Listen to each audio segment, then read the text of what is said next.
Hello, everyone. Welcome to Twillow Talk. I'm Tanys Coughlin from the Twillow Lifestyle Community, Twillow Lifestyle Academy.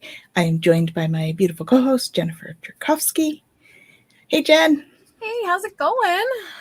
Awesome, because we have Maryanne Savino. Hey, Maryanne. Thanks for inviting me. This is exciting. Oh, we're so thrilled to have you.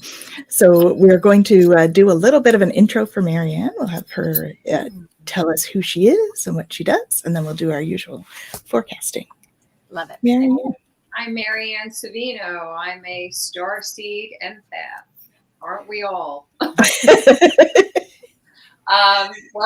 I've been in the metaphysical world, seeking and learning and exploring for over 3 decades. I started kind of early in life questioning and seeking answers to why some things happen to us. So I started to really delve into spirituality and began studying many different types of healing modalities, and anything from sound vibrational healing to movement therapies and crystal healing, channeling. Very fascinated with ET contact and paranormal when I was younger as well. And a lot of it I didn't really understand so much from the child's perspective, but I knew I felt something. And as I started delving in deeper, I started asking for answers to spirit world. And then I, opened to channel and realized that, okay, there's a lot more going on here than what we're told. So I love to connect with other, soul tribe and share with everyone. And I love to hear other people's stories. And so, yeah, that's why I'm here. I have a website with a lot more information on it. We can share that later or something at the end, or put it in the chat. It's down below. Down below. Yep. Am I on the right side this time?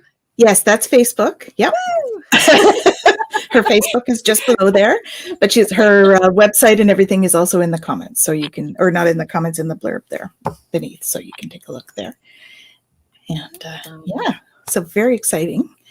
Lots happening on the ET front, for sure. And so we'll talk about that a little bit. So we were just talking before the show about our energy update, because pretty wild the last little bit. Let's say hello to a few people first. So we've got Kaylee here. Hello, Kaylee. And we have Hypnocity. Hey, Hypnocity. And Barbara. Hello. Oh, here's the one. The official. From Kaylee. Apparently she's supervising, so that's cool. Catherine is her mom, and she's busy packing.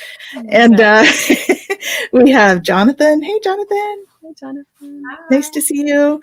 And Janet Lee from Arizona. Hello. I love Arizona.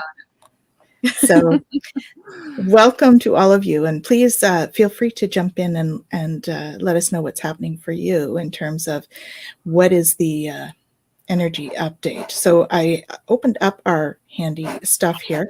You can see here that we just had this X class right here, X2, and over the weekend we had an X7. Late last week, we had an X9, one of the largest we've had in a very long time, the X9. So that was, I'm not sure which day that was. Was that Friday? Might have been Friday, Thursday, Friday. I think it was Thursday or Friday. Yeah. And then the other one was Saturday, I think. So we had like 2 right back to back, which was intense. And here we are again with one today. So we get a lot of these like little C's, we get the odd M's, but over the weekend we even had like M after M after M in terms of the class of solar flares. So this is energy that's coming out of the sun, which is, part of our downloads. It's all part of us shifting into the higher vibration. So, it's happening for us, not to us. But it doesn't always feel that way, but that's okay. It feels like it's to us, yes. So and our Schumann is up at 50 today. So it was actually pretty low yesterday, like around 10. Today it's up higher again, the solar flares and all of that. So that would be what's happening in the solar energy, earth energy stuff. We also had a geostorm at a KP6 earlier. Yes. It may have come down. I'm not really sure, but it was KP6. Yes, I did notice that earlier. Yeah, it does say that here. I think that's the KP6. Yeah, that was today. Earlier today, because I was looking because we were having some internet issues. And I wondered if that was it. That X flare is still going too, by the way. Oh, wow. Okay. Yeah, we're still at KP6. We are. Yeah. Yeah, we are at KP6. Yeah. There we go. Yeah. Hold on to the ride, folks. Hold on to your hats for the ride. Buckle up. Exactly. Well, and I don't know. I mean, yes, last week I actually almost did like I'm just checking in with everybody moment, because last week was really a kick you in the butt kind of week. At least I found it was for me, and it was for so many of people I was working with. And, just to say, like, hold on, we're coming through it. It's okay. It's going to shift. And for me, I really felt the shift. Today we changed from one transit to the other. And the transit that we moved into today is one that I have in my chart in both my design and my personality side. So it's like a oh, good kind of moment for me, because it's like nothing is shifting now in my design. It's like, okay, this is energy I'm used to. I'm used to, like, riding these waves. So notice that too. Like if we're doing a transit and it's one that is just normal to your chart, the energy is going to be like, oh, okay, I know this one. We're good. Whereas last week we were in one that completed a channel for me. Whole different energy I was working with. Okay, guys, this is just this is a lot. Ground, breathe, self-care. Okay, I need to sleep more. Why can't I sleep? Anyway. Oh, well, we have somebody here that's having that today, actually. So Janet Lee is having that. Yeah. Well, and it's an interesting energy, right? So we just moved into the 57, and the 57, we're going to be in this energy now from, today through until Sunday. And this energy, it's the archetype of the intuitive, but the shadow aspect of this energy is unease. Right. So noticing that, like if we're coming into this kind of victimhood of indecision, if we're finding that we're being really hesitant or maybe a little impetuous, like just notice the pull for that energy. Right. Because the frequency for the 57, when it's in the shadow place, when we're meeting it there, we're meeting it in the fear frequency. Right. And so for the 57, it's a very acoustic gate. And I noticed this in my own life, like the connection between unease and noise is like a lot for me. If things are too loud, if things are too chaotic, my whole body shifts, my nervous system kicks in, I go right into a reactive state. And I'm like, okay, I got to calm this down because it's too much. Right. And so the 57 being in the spleen, it's about safety, it's about survival. And so the energy really is such that we have to notice what's happening inside of us, and what is going on in terms of where we're being pulled, right? It's interesting. Like we talk about sound and all of the shadow states that we talk about are in this fear frequency in some way. And it's really interesting because, we talk about energy and stuff like that and how we can, raise vibrations and all. But collectively as a human race, we often are operating in this fear frequency. Yes. And if we're not consciously aware of what's happening, we're all little tuning forks within ourselves. And so if we're not conscious about it, that pressure, right, the collective pressure to resonate in that space is really, really strong. Yeah. Right. And so we have to be quite mindful of what is pulling us and how that's feeling for us.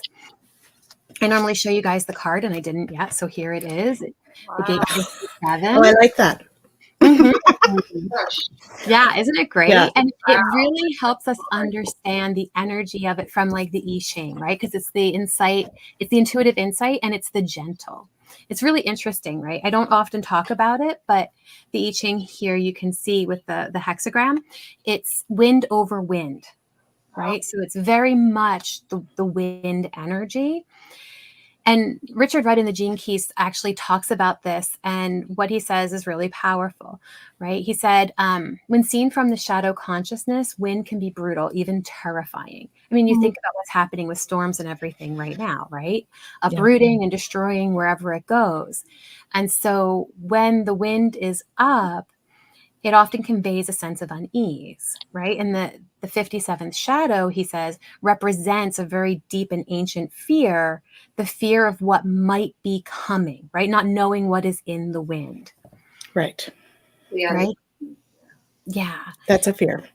Yeah. And so notice that, and notice how that might be showing up for you as you're moving through this energy. And if it does, right, this is where we want to take that step back, take that deep breath, right? And recognize that if we can step into the gift energy of this, we're going to start listening to the intuition, right? We're going to be able to quiet the fear and go, okay, what is my intuition telling me? What is it that I really, want to listen to in my body, not what the mind is going to continually kind of play over, right? And so we actually, by working on our intuition, by working on listening to it each step of the way, we actually raise our frequency in the energetic field by doing that, right? And by stepping into intuitive knowing and allowing ourselves to move towards the gift of clarity, or the siddhi of clarity, right? And so through this time, if you notice, okay, I'm really feeling like fear, I'm feeling caught up in this shadow of unease, I'm not allowing myself to really calm. Great time to do some meditation, great time to step into a practice that works for you, that's going to help you tap into your intuition, right? And work through that fear. And in doing so, it's quite amazing what comes. For sure. And Hypnocity is saying, is that why my automatic writing is picking up again? Because of the intuition? I would say yes. I've noticed my channeling, I channeled yesterday for one of my classes, and it was like big energy coming in for it. So yeah, for sure. Big hello to Jen of Joyful Journey. Hey, Jen. Welcome. And Janet Lee says, wow, interesting. That's awesome. So what are you feeling, Maryanne, with all of this? You've got some news from our friends, I believe. Yeah, right? I mean, I really like where this is going, because I think you're right about the collective fear, and it's then triggering our own fears. And, I'm finding what is this fear about? Like, can I sit with that and ask it, what is it that you're trying to get to me? What is it that I need to know about you, rather than try to avoid it and escape it? And yet you don't want to wallow in it. It's like, how about I kind of go inside and ask the fear, what is it that you need from me? What can I do? I've been finding myself doing that quite a bit lately. I think it's a really good practice, because rather than escape it or wallow in it, we create a space where we're observing it, and then ask the question, what are you doing here? What do I need to know? Because I think, this thing about, I've heard what's the opposite of fear? Like, what's the opposite of love? Love and fear. But, fear is a human emotion, right? It's a human, and we're human. We're supposed to have emotions. And when I hear that term, negative emotions, I think, but are emotions really negative, or is the thoughts about them that we can create the negativity. Yeah. So I'm finding that, yeah, the thought processes, the beliefs, the programming, the patterns can be negative. But if I'm fearful because I got a diagnosis, or if I'm angry because somebody really hurt me, I have to let myself have that process of it and sit with it and ask it, what are you showing up here for? I'm really hurting. It's like, can I sit with that before rushing off and saying, oh no, let's do something positive? Yeah. We've talked about that on the show a fair bit, like that, we are here to experience those emotions and whatever that may be. And we can also look at them as the silent observer. Jenn talks about that a lot. And being the observer means that we have a little bit more distance from it in order to be able to process it in a more productive way than we might otherwise. I totally get that. I really feel that that's important. That space, creating the space inside. So if the fear does show up, that I don't just kick it out the door. It doesn't have to become my best roommate and friend all the time, but there has to be some space allowing us, a space for it when it does show up. Any emotion, whatever it is. Yeah. Most definitely. And having that as part of our self-care routine is important, right? Allowing yourself regular time spaces to process emotion in whatever way that comes up for us. Because we're human. We're meant to, our souls come in because they want to have these experiences. So to say, oh no, don't do that, don't cry, or just like, no, I need to cry. Yes. And my soul is like, yeah, cry, like, go for it, girl, you go for it. When we're back at source, we're not having these experiences. We're having different experiences. So we're human, it's like, can I let myself be human and be okay with whatever shows up? Yeah. And I love, and I know I've shared it so many times, Rumi's Guest House, but that idea of shows up, right? These emotions, they come, they go, they pass through us. They only stick around if we hold on to them. Yeah. Right. And so being able to recognize that they come and go, that observer piece is really about, that I'm not these feelings. I'm just experiencing these feelings. I'm a human being having an experience of feelings, and how I come back into my body, because I think with the trauma, with fear or anger or sadness, we then want to leave our bodies because it's too painful or scary. Yeah. And it's understandable, especially if it's happened to us in childhood, because the child is now vulnerable and doesn't know what to do. But I say, well, can I come back into my body, even if it's ever so slightly, and just for a moment feel where that pain is? Like, where am I feeling the anger? Is it in my throat? Where am I feeling it? Can I just come back into my body and honor that I have this incredible human vessel that gives my soul a chance to have the experience here? If we don't take care of that, then, then what? Exactly. Exactly. Well, and it's so interesting because with this particular gene key, one of the things that Richard talks about is in the womb, we're already susceptible to collective fear, right? Because it comes through mom right into us. And so there is no escaping it or getting away from it or not having it in our experience. And so the more accepting that we are of the fact that we are going to ebb and flow through this energy, the more we're going to actually have the ability to navigate it. Well, it's funny you brought up the womb, because I studied to be a womb priestess for a while.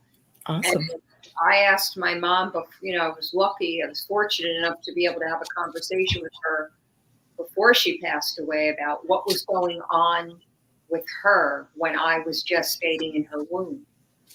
And boy, it explained so much about what's going on with me and my illnesses and my, destructive patterns. And I'm thinking, oh my gosh, not to blame her because she didn't know any better.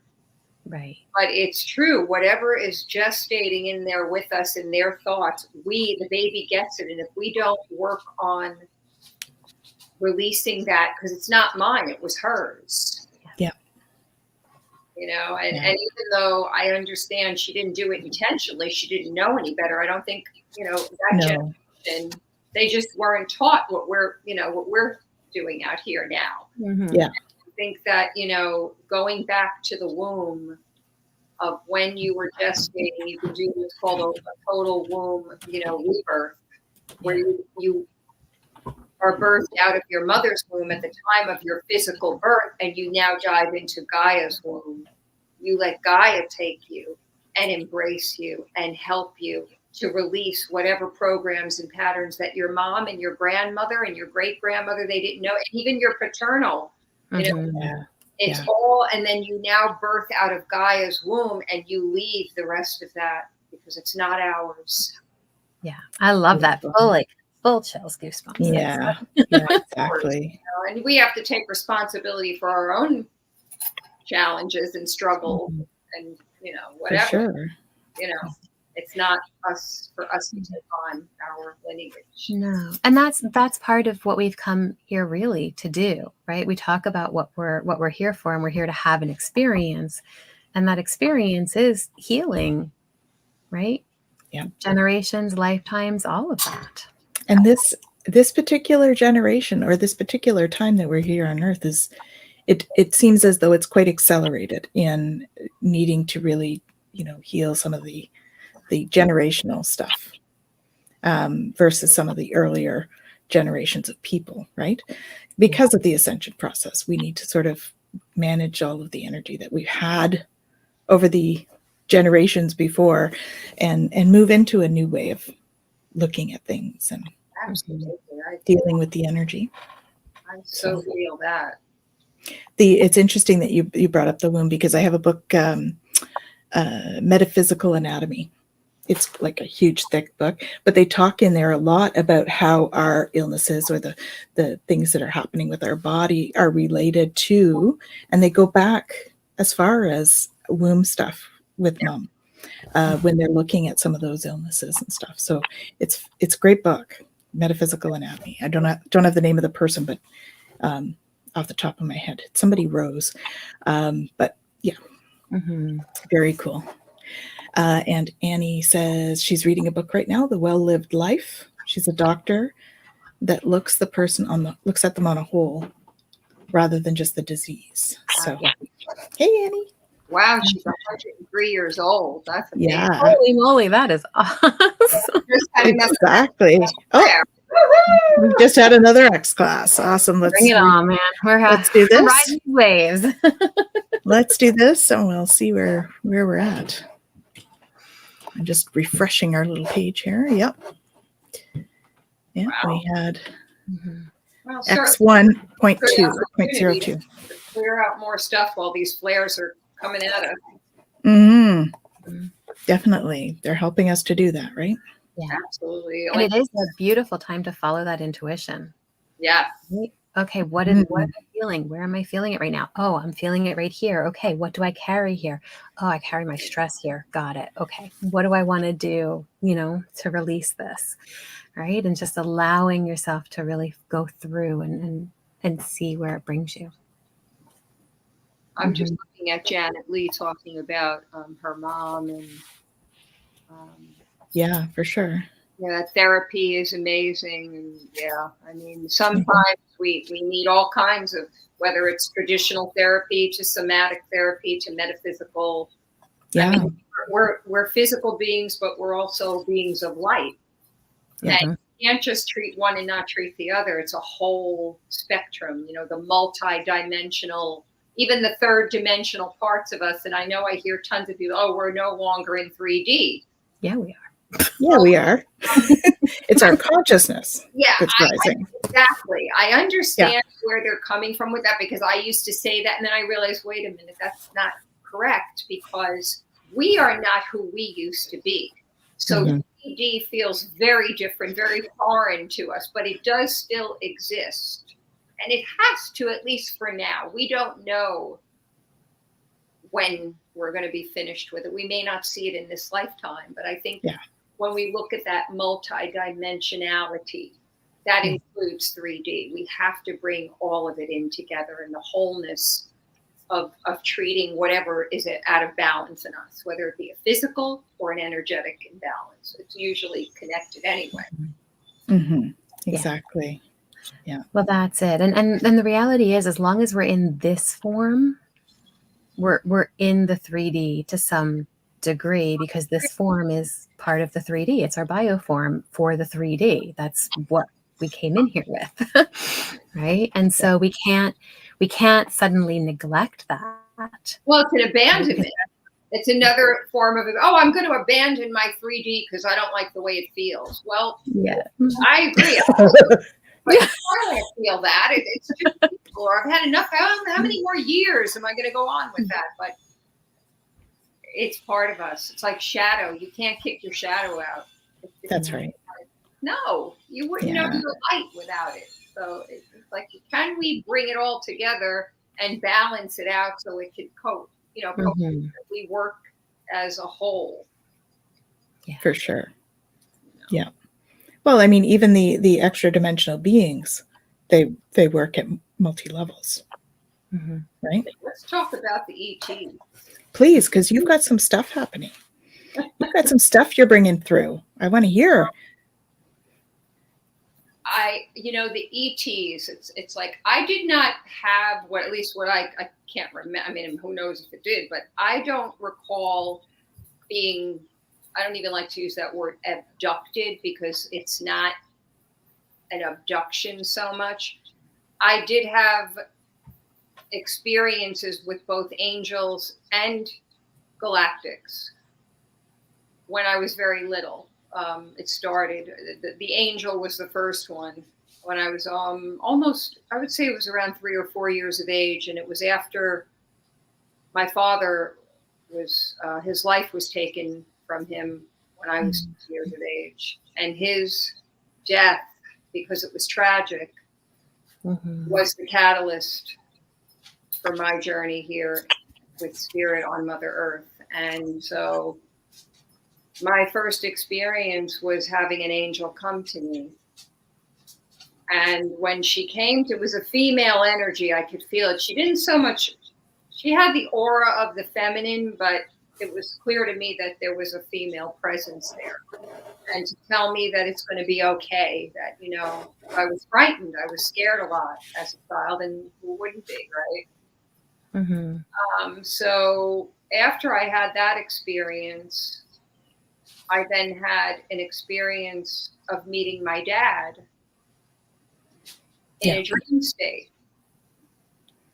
And I'm giving the shorter versions because I don't want to waste too much time, but from the angel to my dad, and in the dream state or the dimension, because I really know that this could not have just been, or what is a dream, really, Yeah. Astral travel, really? Yeah.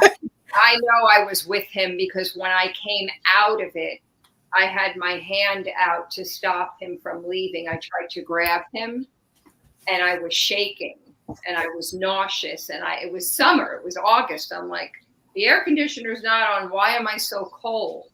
Yeah. It sort of reminded me of if you've ever done a shamanic journey, when you go into the other worlds and you come out and you're really cold from it because you've entered. That's what it reminded me of. So going from the angel to dad, I now have visitations with Arcturians. I see. Have you met Rigus? Who? Rigus. Have I? Yeah. No. Okay. I'll introduce you to Rigus. Okay. He's my Arcturian guide. Definitely meet him for sure.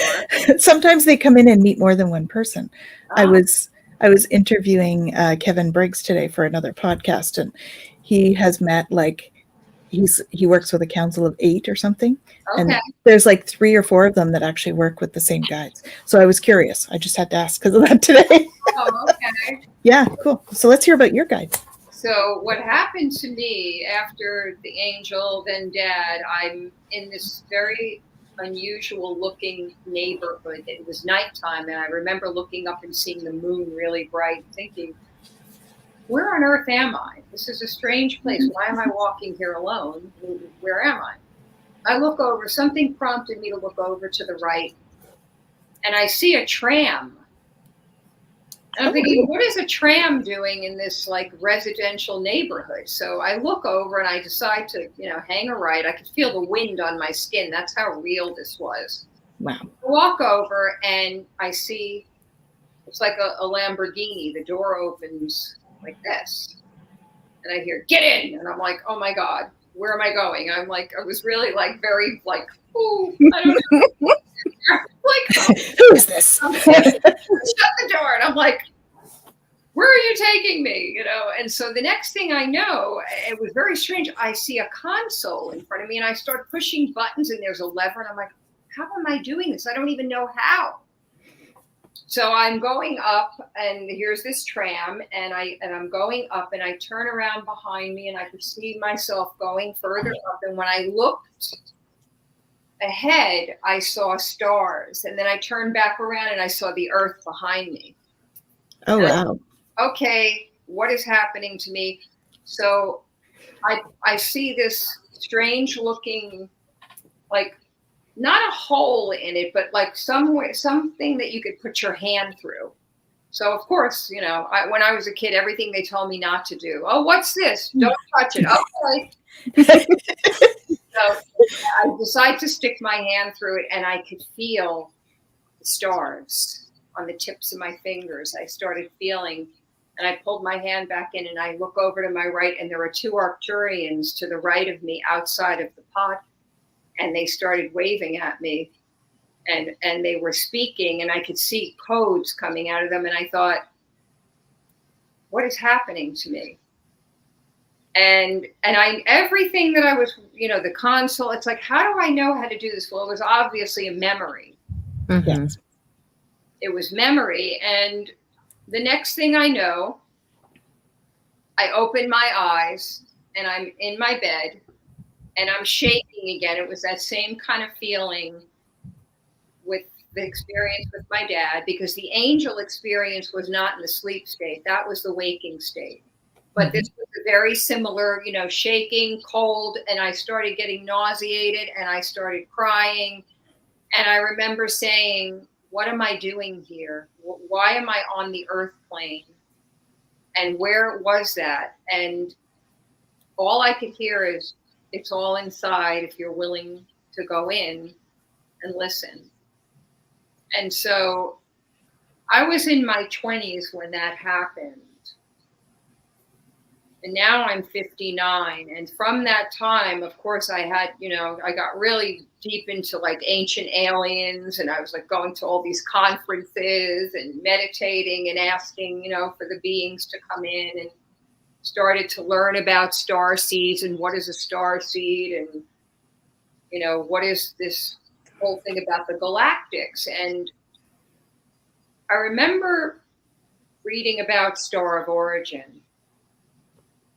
And the first experience I had, which I thought was my Star of Origin, was Pleiadian. And yet what came to me many years later, not at that time, is that our true Star of Origin is Source.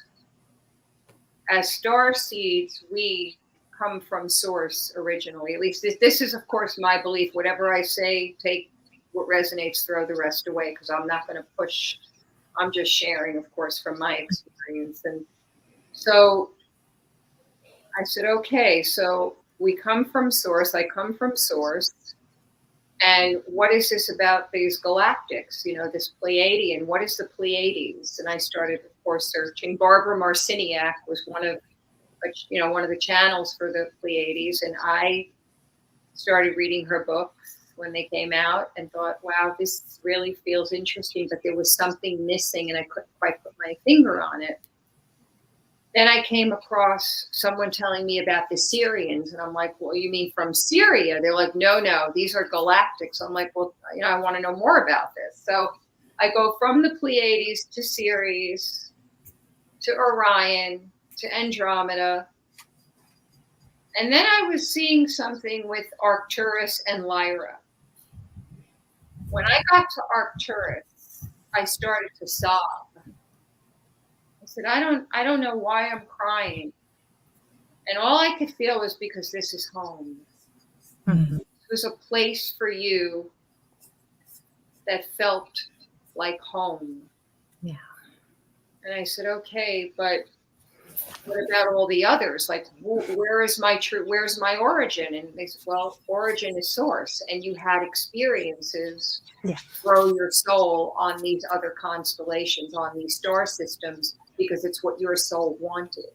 So yes, you may feel more of a connection to one particular star system or a few. My sense is a lot, especially a lot of the old souls, I'm sure we've had more than one incarnation. And it wasn't just, maybe even several incarnations on the same star system. Yeah.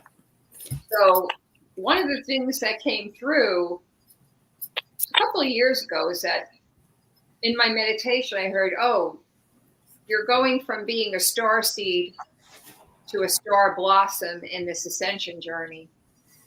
And I thought, oh, that's an interesting way to look at it, because the more I looked at it, I said, yeah, because we are divine sparks of source it lives inside of us.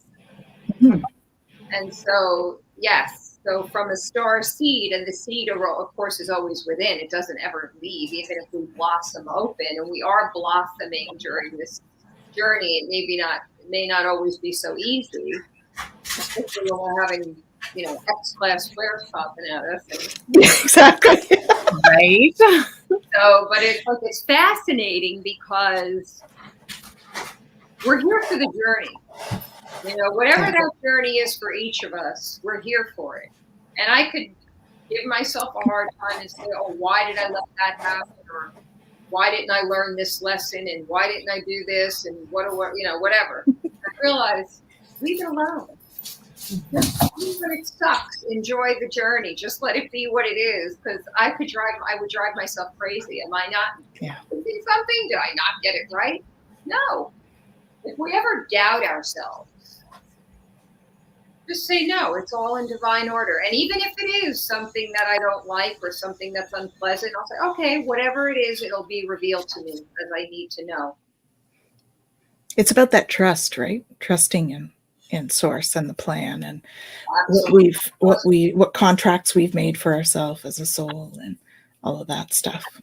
Yeah, I do appreciate, all of the galactic cosmic energies, the angels, and as humans, we're in this human life and this earthly life, and I say, earlier on, I used to find myself fascinated with past lives. I wanted to do everything about past lives. I want to know about that life, and then I got exhausted. I said, this is exhausting me. Can't I just be here now? And I was like, that's it. Be here now. Yeah. It's okay that you're interested in your past lives, and that maybe there were things that weren't cleared from there that now have seeped into this life. But I'm learning more and more and realizing more and more that whatever happened in the past that didn't get healed, it's okay, because I'm in a new life and I'm living my life, and I'm here for the journey, and I'm here to explore and uncover whatever needs to be revealed to me. It took a lot of pressure off me. That feeling, like you said, can I just trust it? Can I trust that it's all in divine order, even when it doesn't feel like it?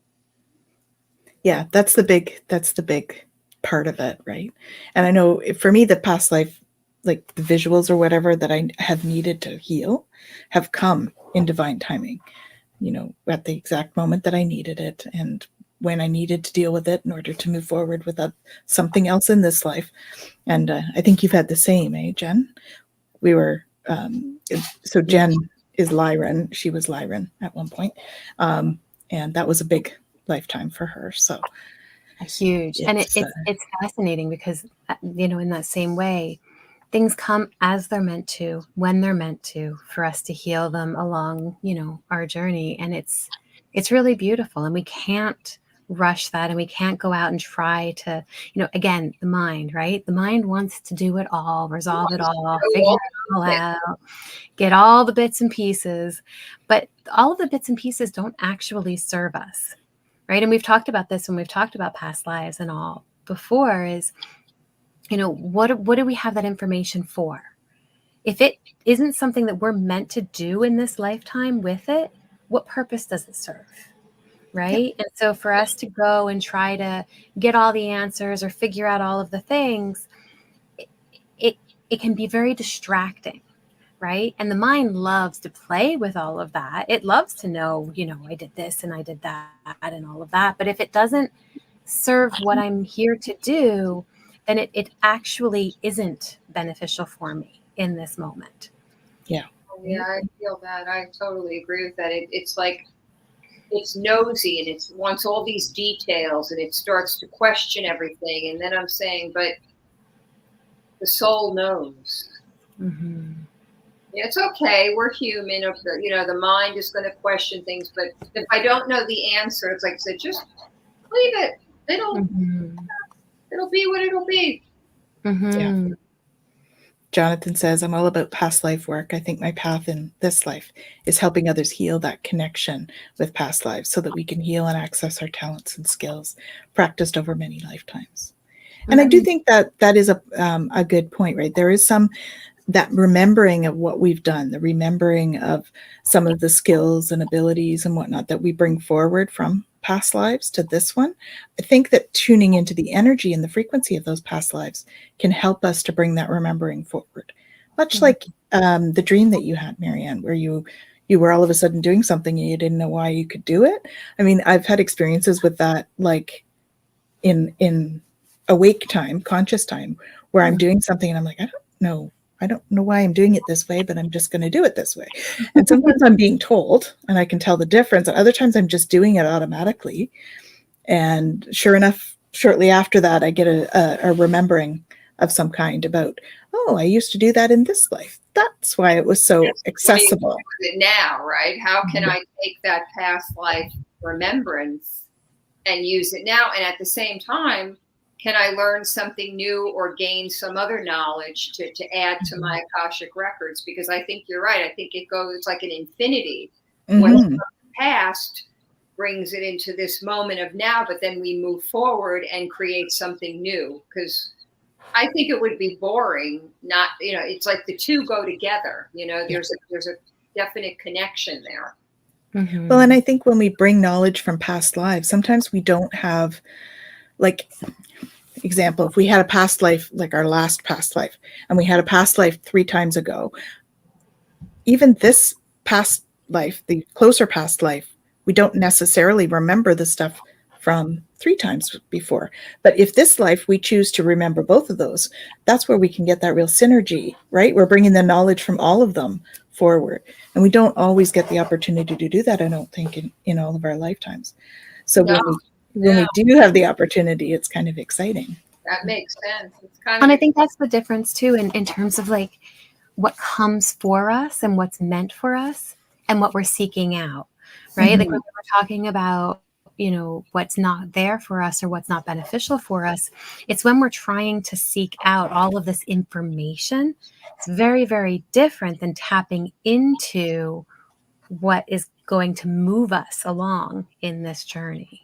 Yeah, exactly. Or, sometimes the energy, say, of that past life, for instance, the first past, the one just before this, that one might not hold enough frequency in that lifetime for the knowing that we're bringing in now, but it still weaves into it, right? Definitely. I feel that. I have a lot of appreciation for my past lives, especially when, my Egyptian lifetimes. I learned a lot. That's where we know each other from. In this lifetime, I've studied a number of sacred dances from the ancient temples from different cultures. And what was interesting about it, I said, I've done this before. I know this. And yet, like, I'm not sure if I'm moving right. And the teacher's like, no, it's not about right. it's like I'm remembering this. So there is a definite benefit to certain things, like the past life stuff that feels good to us. The stuff that doesn't feel so good to us, I could do without. But of course, if it's going to show up, I have a choice to face it or, run away from it. And that, that doesn't work either. So, but I'm also very excited about creating something new, because right now I also feel with the current energies, we're in this very powerful creational energy of creating new. Yes. Even if we're creating new from our past life, if that makes any sense. Like we pull from that past life, but now in this moment, in this time, we get to use the gifts and create something new. Yeah. A new way of being. Yeah.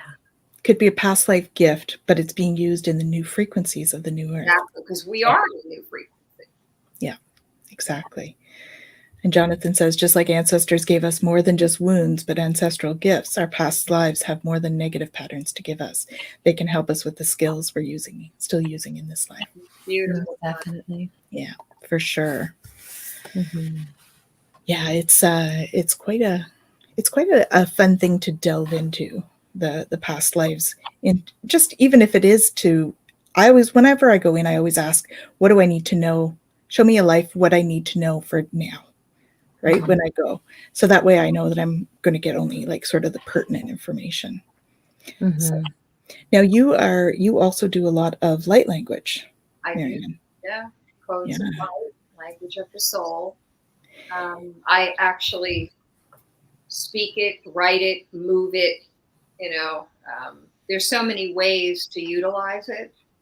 Not everyone do it the same way. Like some people like to speak it. Some people have a terrible fear of speaking.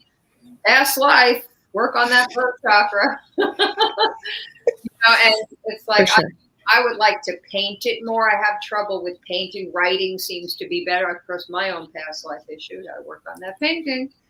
But yeah, I actually. Jonathan says embody it. Yeah. Yeah, exactly. Well, that's why for me, the movement part of it, I really love it. And with the movement, I bring in the voice as well, because I feel like it's not separate. Yeah. We are an instrument, and we get to explore it and experience it and express it in many ways. So why not? Exciting. Yeah. Right back to that tuning fork idea. Yeah. Right? Exactly. We tune in and we vibrate with it. And that has to come out, and that can come out in so many different beautiful ways. I just got a new wonderful set of tuning forks, and they're Lemurian frequency. Oh, nice. 4 forks that came together, and I started to use them, and I said to myself as I was first, in the listening part, because it doesn't just come into the auditory. No. It goes way beyond the auditory, but of course our ears, they're pretty incredible. They're pretty powerful. And I agree. It's like the moment I activated and tapped the forks, I could feel the vibration. My body was vibrating because, like you said, we are human tuning forks. We are. Apparently there's something about that for me. I'm going to need to look into that because I'm getting tingles on my head. Someone's trying to get my attention. I'm like, I was hoping they were going to come in the body tuners. The body tuners have the little circle. You can actually put it onto a specific area. He hasn't. This is from Jonathan Goldman. He hasn't made them. I'm hoping he will. But these are just the brain tuners. But they're still really, really powerful. And boy, because I have a strong connection to Lemuria. So I said, talking about past lives, I wasn't looking for these forks. I didn't even know they existed. And I was looking for something online and it just popped up. And I'm like, oh, what's that? And I'm like, that's for me. And I ordered it. Some of the best things I've had have come up online like that. Classes or workshops. Yeah. Plus, in that moment, just knowing. The knowing, for sure. Yeah. Now, could I offer a light language transmission? I would love that. Yeah, please. Let's what is this for? Let me ask.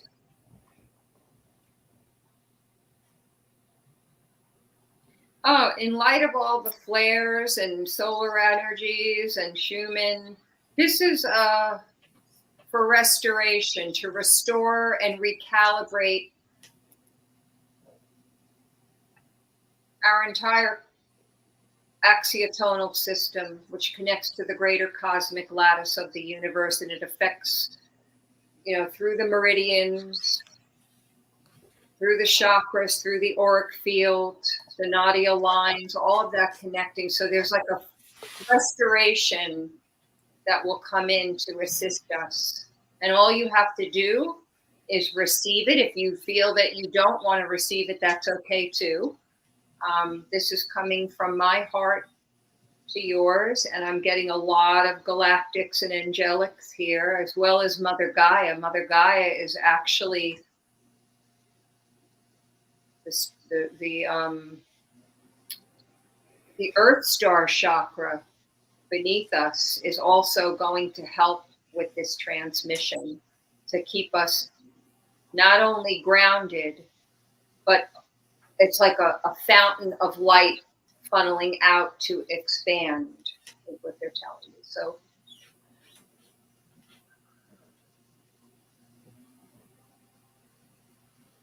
Yara sunderi shila sukoteria mashuma. Vera sat ari a cuore shakwase aira. Halule ala noje koi. Sirato vera satara. Marish ala sona. Kori ashela yuso I ke isha mamoya rai. Oi ke asato se sui shi ki sisan urita. Aluri arivat atvat katkasea. Vat katsatsatsu I shelaya notoi I amono shaya. Shikatai shikatai.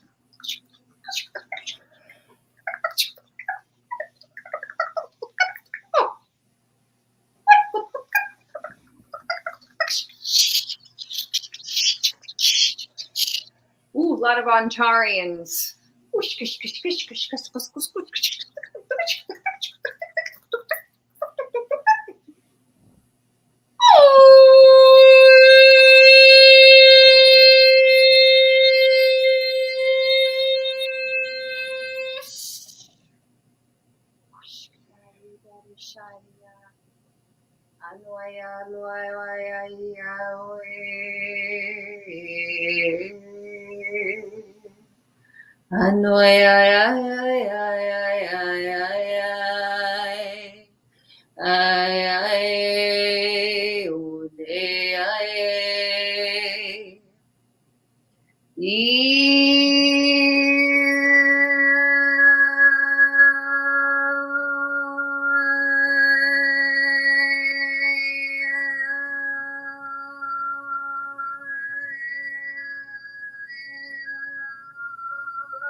Anushkarya sanoma ariat arivishala ishtal arkosona kasuri aribat imiaranone meshuloi akumaoi vishki sai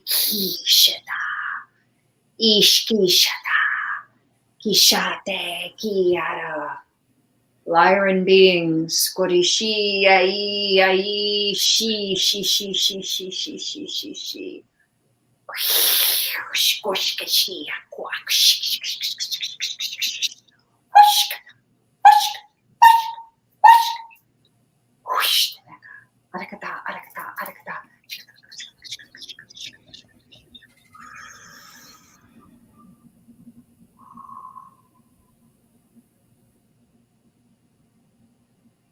Remember to breathe.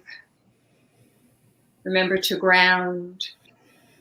Be gentle with yourselves. Rest your minds and bodies. Feel the feelings. Allow the joy. Be in the presence of your beautiful soul aligning with Mother Earth as well as the cosmic lattice, all connecting as one unity consciousness. In the name of the divine, in the name of Mother, Father, God, in the name of Source, we are love. And so it is, and so it is, and so it is.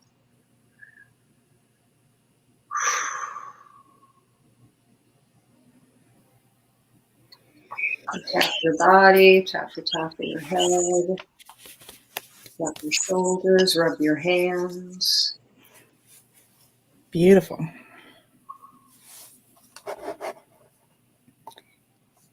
Drink a lot of water.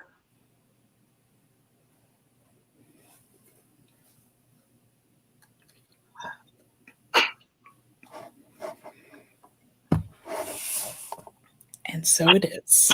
So it is. All 9 chakras are tingling. Yes. Light language, answering in my own light language and hand gestures. Beautiful. You guys are having like a conversation going on. Hypnocity says tingles down my spine. Absolutely. Thank Hey, you. Jack. Mhm. Jack says, oh my. Yeah, It was absolutely. lovely. Thank you. Thank you so much. Yeah, I was feeling it like before you even got into it. I'm like, I was like feeling all the love coming out. I'm like, oh, hi. Hi, guys. It was beautiful. That felt very, it's amazing. I mean, it always feels different, but there was something new about that one. And they are all new, but yet, I don't know, try again, if we can't comprehend here, it's an experience. I hope everyone had a wonderful experience. It's was beautiful. absolutely wonderful. It was heart opening for me, Maryanne. Thank you so much. Oh, thank you. Yeah. That feel good. Yeah, beautiful. Even the dog came running, and normally if there's sounds that are different or whatever, it'll be barking and all of that, and she came and actually just laid down next to me to be in it and to receive it. So I thought that was Nice. quite beautiful. Awesome. Janet says, my back feels like it's breathing fresh air now.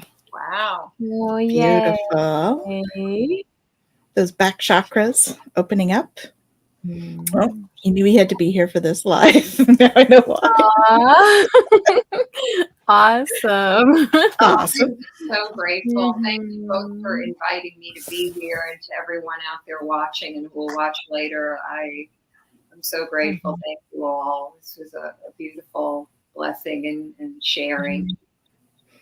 Yeah, it's such an honor to have you, Maryanne, really. Beautiful. Thank you so much. So honored. Thank you both so much for your beautiful, beautiful hearts, and thank you. You're in some incredibly interesting times. Transformational. Yeah. Wow, we're really doing this. Yes. I think all of our higher selves are out there going, we're doing it. We're doing it. Look. We talked about this. We're doing it. Happening. That's what we're doing. So we need to celebrate that. Oh, yeah.